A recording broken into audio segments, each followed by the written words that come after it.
अगर आपको पता चले कि भारत का कोई पीएम पाक की बातों में आ जाए और अपने सैनिकों को पाक की जेल में मरने छोड़ दे, तो क्या आप उसे फौलादी कहेंगे? लेकिन फिर भी 1971 के युद्ध जीतने के बाद इंदिरा को आयरन लेडी का खिताब दे दिया गया। पाकिस्तान से 1971 का युद्ध सेना ने मात्र 13 दिनों में जीत लिया था, लेकिन इंदिरा ने उस जीत को बेकार कर दिया। जानिए कैसे। पहला, घाटे का सौदा। शिमला समझौते पर 2 जुलाई 1972 में हस्ताक्षर हुए, जिसके बाद ये युद्ध देश के लिए काफी नुकसानदेह साबित हुआ। इंदिरा के पास पूर्वी पाकिस्तान की 15,000 वर्ग किलोमीटर जमीन और 93,000 पाकिस्तानी युद्ध बंदी सैनिक थे, जो कि पाकिस्तान के कुल आर्मी का 1/4 हिस्सा था। लेकिन इंदिरा ने इसके जरिए भारत के किसी हित के बारे में नहीं सोचा और सब कुछ मुफ्त में ही वापस कर दिया। शिमला समझौते से पाकिस्तान को वो सब कुछ वापस मिल गया जो उसे चाहिए था, क्योंकि बेवकूफ इंदिरा ने पाकिस्तान पीएम भुट्टो की बात मान ली कि वो सब ठीक कर देगा कुछ समय में। लेकिन ऐसा नहीं हुआ।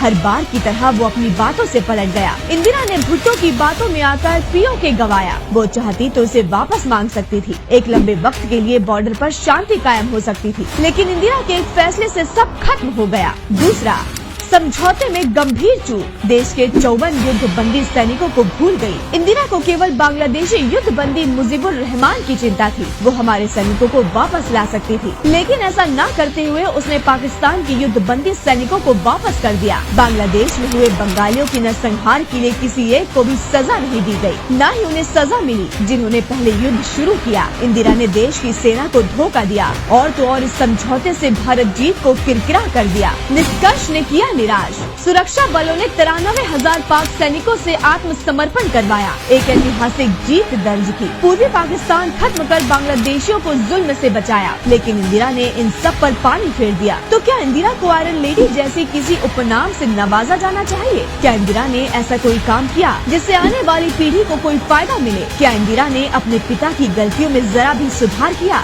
जवाब है नहीं, बल्कि वो भी पाकिस्तानियों के हाथों वैसे ही मूर्ख बनी जैसे उसके पिता नेहरू बने थे। जिस व्यक्ति को आप देख रहे हो वो राहुल गांधी नहीं है। यूपीए गवर्नमेंट का अंत होना तो निश्चित है।